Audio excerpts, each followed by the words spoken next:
Você já pensou em poder ter operações de swing trade em que em poucos dias, entendendo o direcional do mercado, saber para onde ele pode ir, né? Não significa que ele efetivamente vai, mas qual a maior probabilidade? Muito prazer. Meu nome é Marcelo Bassani, eu sou professor de ações da Bitrader e também tenho conteúdo no Hub3, o aplicativo da bolsa, tá? Muito bacana lá. Aproveita para acessar e fazer a sua conta, tá? E pessoal, muitas pessoas perguntam, como que eu opero o swing trade? Bem, primeira coisa, swing trade são aquelas operações de poucos dias, de 2 a 10 dias mais ou menos, tá? Em que você quer pegar um trade, né? Comprar por um preço e poder vender por um preço um pouco maior. Para isso existem vários estudos que a gente faz na análise gráfica de papéis, tá? Eu vou dar um exemplo aqui com um papel do setor de proteína, tá? JBS é um papel em que a gente estava observando alguns motivos, né? A primeira coisa que a gente começou a olhar é que esse papel na linha do tempo dele, numa linha do tempo mais macro, ele tinha uma tendência de alta, né? Isso aqui chama-se uma LTA, né? Uma linha de tendência de alta. O papel desde de janeiro de 2024, ele entrou numa linha de tendência de alta, onde ele tem o que a gente chama de topos, né, ascendentes, topos cada vez maiores, tá? E fundos também, tá? Esse fundo menor que esse fundo anterior, esse fundo menor que esse fundo anterior, e ele vai trabalhando nesse canal dessa linha de tendência de alta. O que a gente quis ver? Quis ver um eventual momento de correção, onde poderia ser uma entrada interessante, tá? E aí nós vimos que o papel começou a corrigir nos últimos meses, né, do ano passado, e começo desse ano. E ele bateu numa região muito importante, que é essa linha preta aqui. Essa linha preta é uma média móvel de 200 períodos, que significa que ela lê os últimos 200 pregões e coloca um preço de qual seria o preço na média dos 200 últimos pregões deste papel. Além disso, tem outras duas médias que a gente usa também, que é a média de 20 períodos e a média de 9 períodos. A média de 20, ela vê os últimos 20 pregões, e a média de 9, os últimos 9 pregões. Nós vimos que o papel ele estava ali meio que aterrissando próximo da média de 200 períodos. A gente precisava de uma sinalização de que haveria uma inversão desse papel, ele poderia surfar uma eventual alta do papel.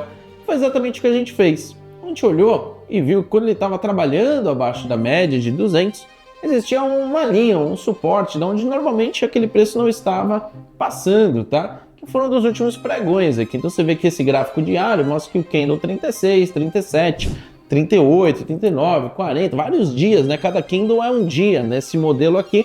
Eles não conseguiam romper essa barreira, eles estavam sempre estacionando nessa faixa. O que a gente precisava? A gente precisava de uma sinalização. O que é essa sinalização? Aonde que o papel ele vai voltar a operar acima da média de 200 períodos e aonde que eu vou ter um cruzamento de médias, que é o que a gente chama, né? Que é quando a média de 9 períodos cruza com a média de 20 períodos, nós temos uma inversão aí do modelo do papel, ele pode entrar novamente numa tendência de alta e sair daquele fundo que ele estava trabalhando. E dito e feito, nessa data aqui, mais ou menos no dia 12, a gente viu que o papel fechou acima da média de 200 períodos e, naturalmente, também nesse dia, nós tivemos aí um cruzamento da média de 9 com a média de 20. O que a gente faz? O mercado de renda variável, ele sempre vai variar, né? O nome já diz. O que a gente faz? Sempre vai procurar trabalhar com stop, caso a operação não ande e dê errado. Lembre-se sempre, o stop ele é um colchão para você, tá? Ele vai amortecer uma eventual queda do papel para que você não perca mais, né? Então você sabe que o máximo que você vai perder naquele papel, né, vai ser aquele stop que você colocou, o stop loss, e também projetar alvos de Fibonacci, tá, pessoal? Que é o Fibonacci projetado. Até onde esse papel pode andar? Até onde eu posso ter um ganho com ele?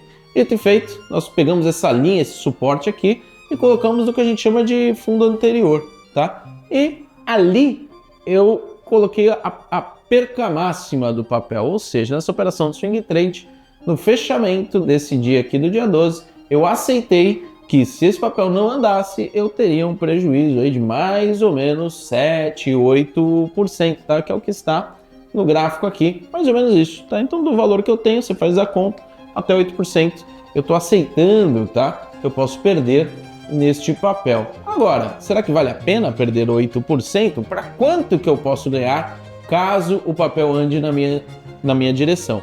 A gente sempre pega a né? Vem aqui, escolhe esse pezinho aqui, que é o alvo de projeção de Fibonacci, e faz o que a gente chama de espelhamento invertido, tá? Pega a pernada dele de queda e faz um alvo de Fibonacci de baixo para cima, aqui, até o que a gente chama de topo anterior, tá? Aqui ele vai ser mais ou menos nessa aqui, ó. Fiz esse alvo aqui, eu vou ter os meus alvos, tá? Aquilo que a gente chama de alvos de Fibonacci. Primeiro alvo, sempre na região de 618 de Fibonacci.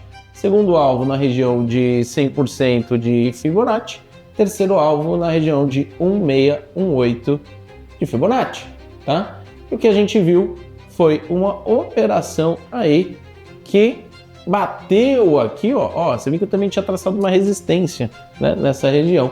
Mas uma operação que deu aqui, ela alcançou o alvo de 100% de Fibonacci, tá? E para quem quis carregar, levou até a resistência, até o topo anterior do gráfico diário. Mas o que é mais importante, o que eu coloquei aqui foi o risco ou retorno.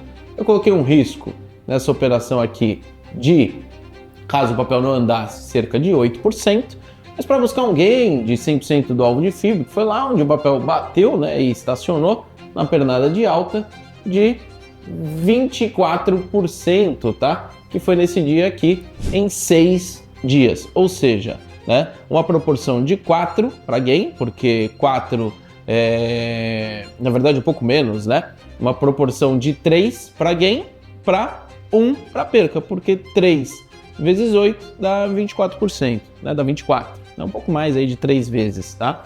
E para loss de 8%. Fazendo essa conta, né, de uma proporção de 3 para ganho e 1 para perca, a gente chega aí numa operação muito bacana de swing trade e que durou aquilo que eu falei no começo do vídeo, de 2 a 10 dias. Nesse caso durou 6 dias aí, tá? De operação entre a entrada e a saída do papel. Lembrando que isso não é uma recomendação de compra, tá, pessoal? Isso aqui é apenas um estudo do que a gente faz, tá? No dia a dia. Então, para uma operação de swing trade é bem interessante, beleza?